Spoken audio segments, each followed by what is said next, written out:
The evening air was tense, a prelude to the storm brewing in our living room. "What do you mean she's moving in tomorrow?" I asked Greg, my voice barely containing the shock and anger. Greg didn't even flinch. "It's decided, Elise. Mom's coming to live with us. It makes sense, especially now." "How can you make such a decision alone?" I countered, feeling the walls of our home closing in on me. "What about our plans, the rooms?" He had that all-knowing look, the one that always set me on edge. "We'll convert your home office. It's the only logical solution." "My office? Greg, that's my space, my sanctuary." "You don't really need it," he said dismissively. "Besides, I pay the rent here, $3,000 a month. That gives me a say in how we use the space."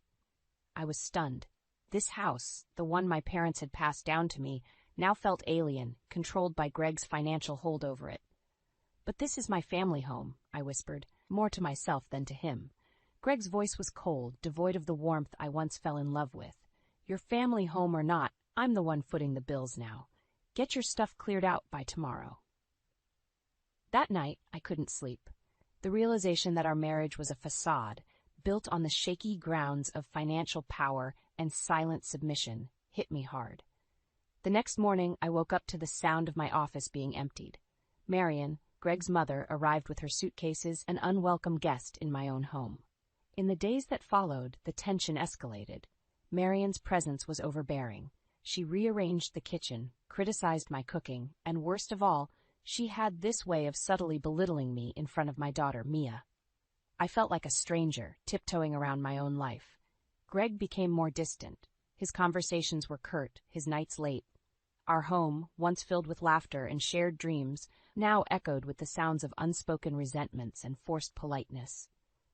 One evening, I overheard Greg and Marion discussing finances. "Elise doesn't contribute much anyway," Marion scoffed. "She should be grateful we're letting her stay." I felt a surge of anger. This was my family home, a place of cherished memories, now being reduced to financial transactions and power plays. The next morning, I confronted Greg.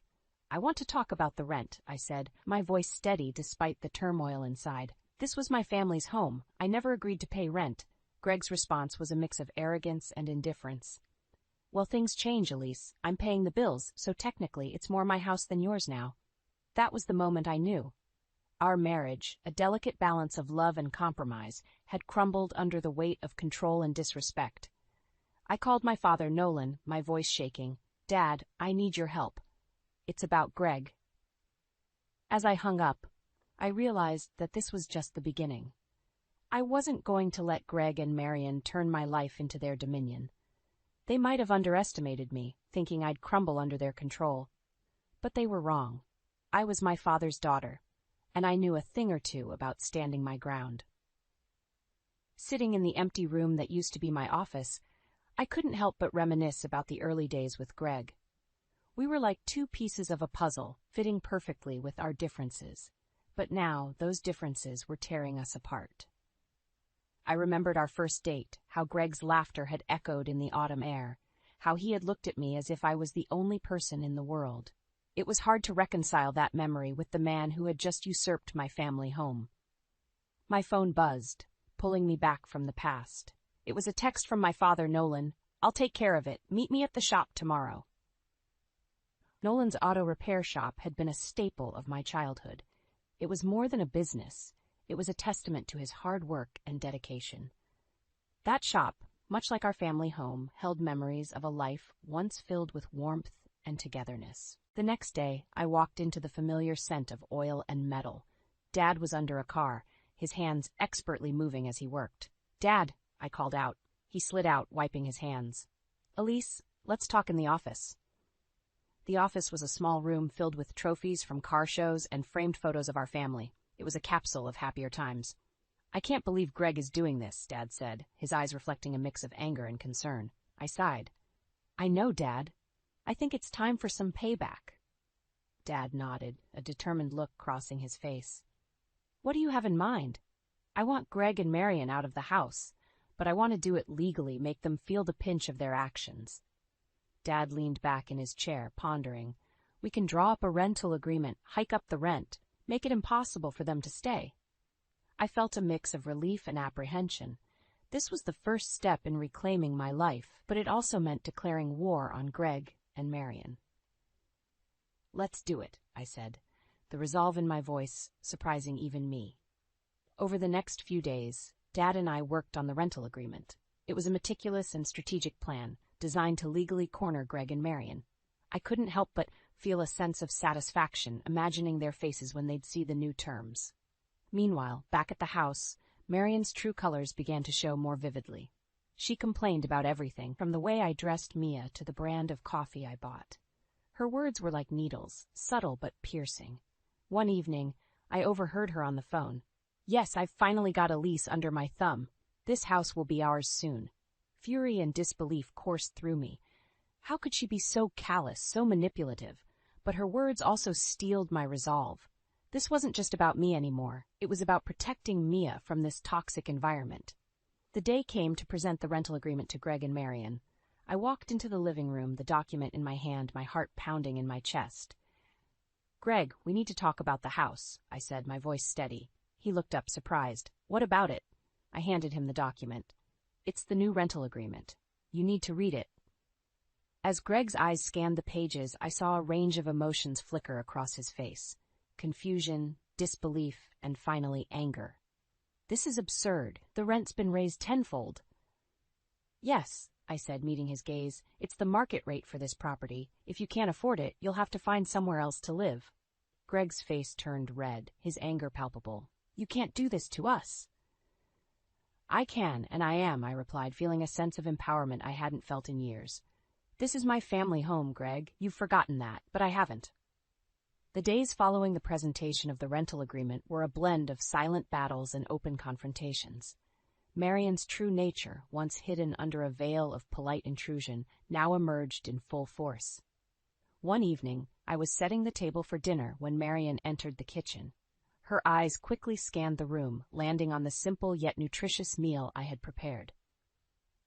"This is what you call dinner," she scoffed. "Back in my day, we knew how to provide for our families properly." I clenched my teeth, forcing a polite smile. "It's healthy, and Mia likes it." Marion snorted, dismissing my efforts with a wave of her hand. "Children don't know what's good for them. It's up to us to teach them. Clearly, you lack that understanding." Her words stung, but I remained composed. I had learned that reacting to Marion only fueled her disdain. As the days went by, Marion's presence became more oppressive. She criticized my parenting, my housekeeping, even my choice of clothes. It was as if she was deliberately trying to provoke me. One afternoon, I returned home from a quick errand to find Mia in tears and Marion sitting calmly in the living room, reading a magazine. "What happened?" I asked, rushing to comfort my daughter. "Your child is just being fussy, as usual," Marion replied without looking up. "I don't have the patience for such nonsense." I held Mia close, feeling a surge of protective anger. How could she be so cold towards her own granddaughter? Later that week, I had a meeting with a potential client for my small business. "Marion, could you please watch Mia for a couple of hours?" I asked, hoping for a bit of cooperation. Marion looked at me, her expression one of annoyance. "Fine, but make it quick. I have plans later." I returned from the meeting to find Mia once again in distress. Marion was nowhere in sight. After calming Mia down, I confronted Marion. "Where were you? I trusted you to look after her." Marion rolled her eyes. "I had to step out for a bit. She was sleeping, anyway. What's the big deal?" The big deal was that Marion's selfishness was now affecting Mia, my most precious treasure. I realized then that Marion would never change. Her contempt for me had spilled over to Mia, and I wouldn't tolerate it any longer. I called my father that night, my voice trembling with a mix of anger and determination. "Dad, it's getting worse. She's not just targeting me now. She's neglecting Mia." Nolan's response was swift and resolute. "We need to speed up our plan. It's not safe for you and Mia there anymore." The following day I saw Greg and Marion whispering in the living room, their heads close together in conspiracy. "What are you two plotting now?" I asked, a hard edge to my voice. Greg looked up, his expression one of feigned innocence. "Just discussing some financial matters. Nothing for you to worry about." But I knew better. The rental agreement had unsettled them, and now they were scrambling. I could almost smell their desperation, a scent that, under different circumstances, might have been satisfying. Instead, I felt a cold resolve settling in my heart. They had underestimated me, thinking I would crumble under their pressure. But they were wrong. I was ready to fight back, not just for myself, but for Mia. The battle lines were drawn, and I was no longer just a passive player in their game of control. I was about to change the rules entirely. Every day in the house felt like walking on a tightrope. Marian's presence loomed large, a constant source of negativity. Her comments were like thorns, pricking away at my patience and resolve. One evening, as I put Mia to bed, I overheard Marian speaking to Greg in hushed tones in the living room. "Elise is not fit to be a mother. She's too soft, too indecisive. You need someone who can actually run a household efficiently." I stood frozen, listening to their conversation. Greg's reply was a weak agreement, a betrayal that cut deeper than any of Marian's sharp words. The next day, I confronted Greg. "Do you really think I'm a bad mother?" I asked, my voice shaking. Greg avoided my gaze. "It's not just about being a mother, Elise. It's about being responsible, about being adequate." Adequate. The word echoed in my mind, a stinging indictment of my role in this family. As the days passed, Marian's manipulations grew bolder. She rearranged the furniture to her liking, disposed of items she deemed unnecessary, and took over the kitchen, effectively pushing me to the margins of my own home. One day I came home to find Mia crying inconsolably. Marian was in the kitchen, completely ignoring her. "Why aren't you attending to her?" I demanded, my heart racing with worry. Marian shrugged, a cold detachment in her eyes. "She needs to learn to soothe herself. It's part of growing up." That night I called my father, my voice a mix of anger and desperation. "I can't do this anymore, Dad. Greg and Marian are destroying everything I hold dear. I need to get out." Nolan's response was immediate and firm. "You and Mia come stay with me.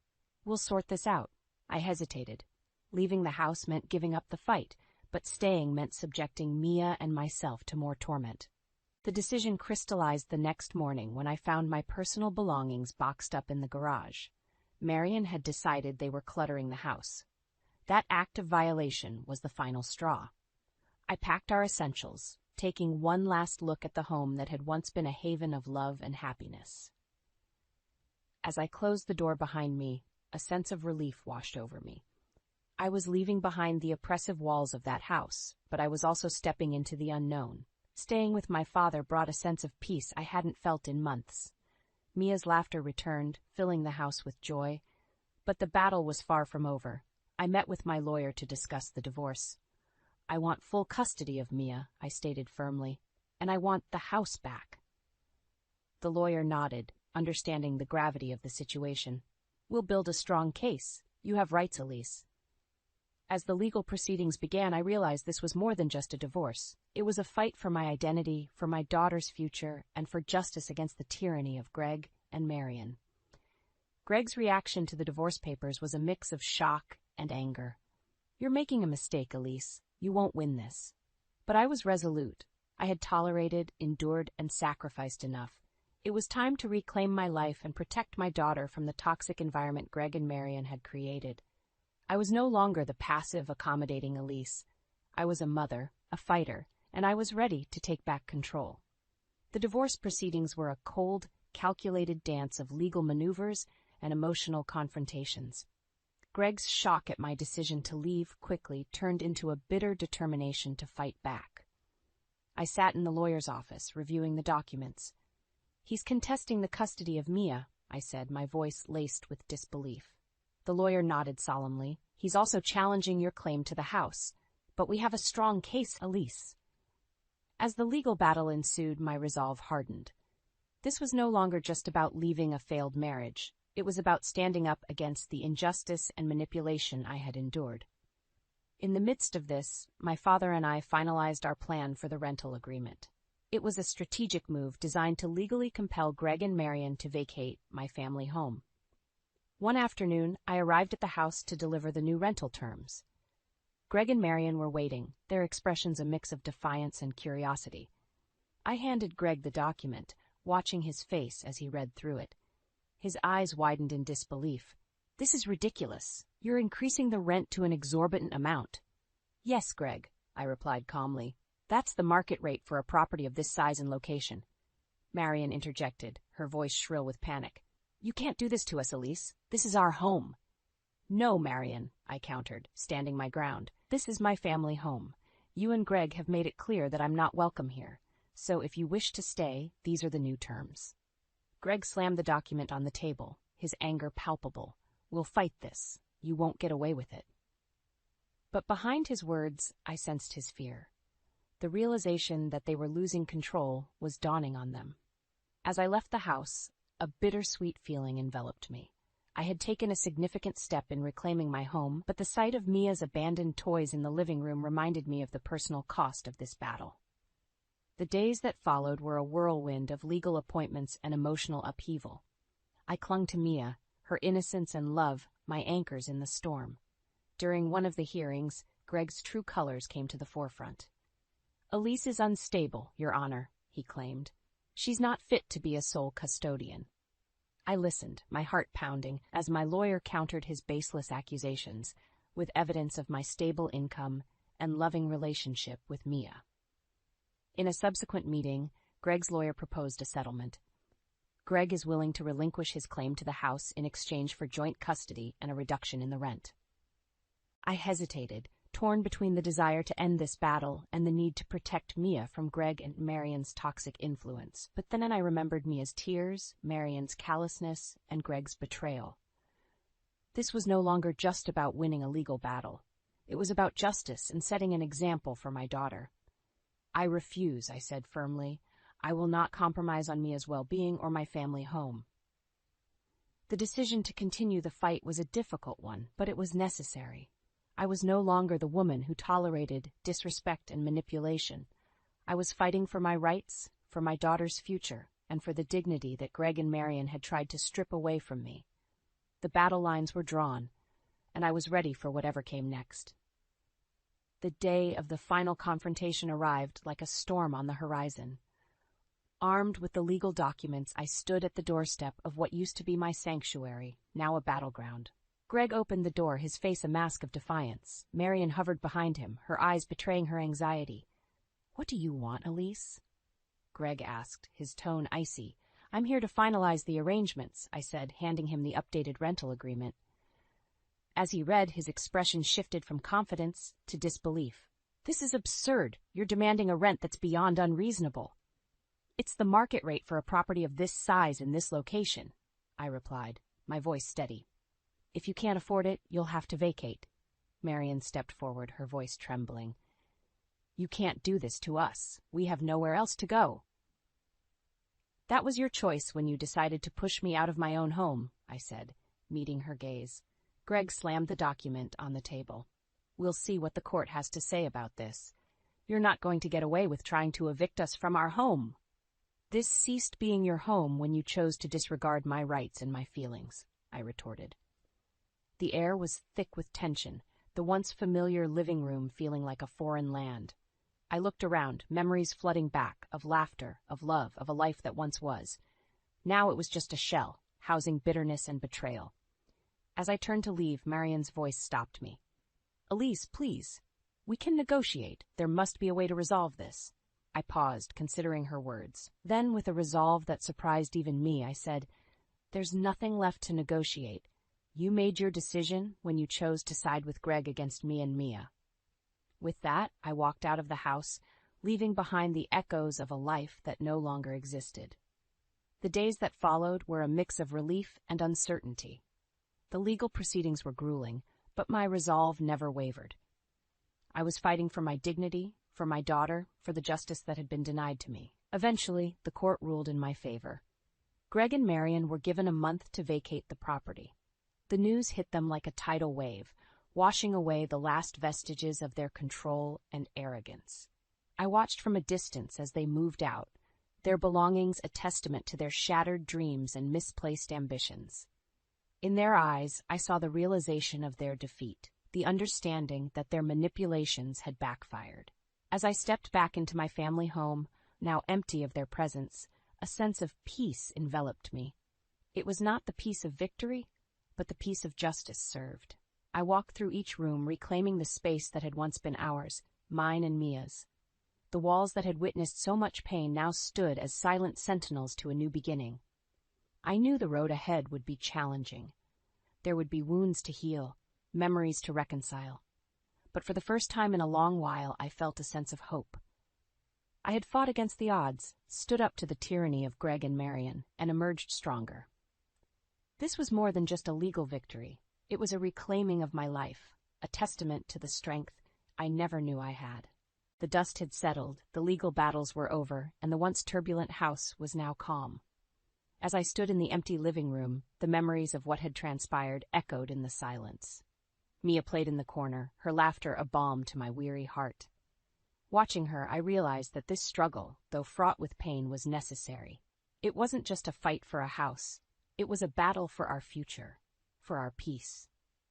The day Greg and Marion left, I saw a glimpse of realization in their eyes, a dawning understanding of the consequences of their actions. Marion looked back at the house, her expression one of loss and regret. Greg, defeated and subdued, didn't meet my gaze. In the weeks that followed, I focused on rebuilding my life. I returned to my small business, finding solace in the familiar routine and the support of my regular customers. Mia thrived in the newfound stability, her resilience, a testament to the strength of our bond. One afternoon, as I was closing the shop, a familiar face appeared at the door. It was Greg. He looked different. The arrogance had left his eyes, replaced by a certain humility. "Elise," he began awkwardly, "I wanted to apologize for everything." I listened, a mix of surprise and skepticism. "Why now, Greg?" He sighed, a deep, weary sound. "Losing the house, the divorce, it made me realize how wrong I was, how much I lost because of my pride and my mother's influence." I considered his words, the years of pain and struggle flashing through my mind. "Your apology doesn't change what happened, Greg. But I accept it, for Mia's sake." Greg nodded, a look of relief passing over his face. "Thank you, Elise, and I'm sorry, truly." As he walked away, I felt a chapter of my life closing. Greg's apology didn't erase the past, but it offered a closure, a finality to the turmoil we had endured. In the months that followed, I renovated the house, turning it into a home once again. The walls were repainted, the rooms refurnished, and new memories were made. It was a sanctuary for Mia and me, a place of healing and growth. I often sat on the porch, watching Mia play in the yard, reflecting on our journey. The challenges had been immense, but they had also revealed a strength I never knew I possessed. I had stood up against injustice, fought for my rights, and reclaimed my life from those who sought to control it. It was a journey of self-discovery, of learning to trust in my own strength and resilience. In the end, this was more than just a story of revenge. It was a tale of empowerment, of rising above the trials and tribulations to forge a better future for myself and my daughter. The house, once a battleground of conflict and manipulation, was now a haven of peace and hope. It was a reminder that sometimes the hardest battles lead to the most rewarding victories. As the sun set, casting a warm glow over the yard, I held Mia close, grateful for the journey that had brought us here. We had overcome, we had triumphed, and we were finally home.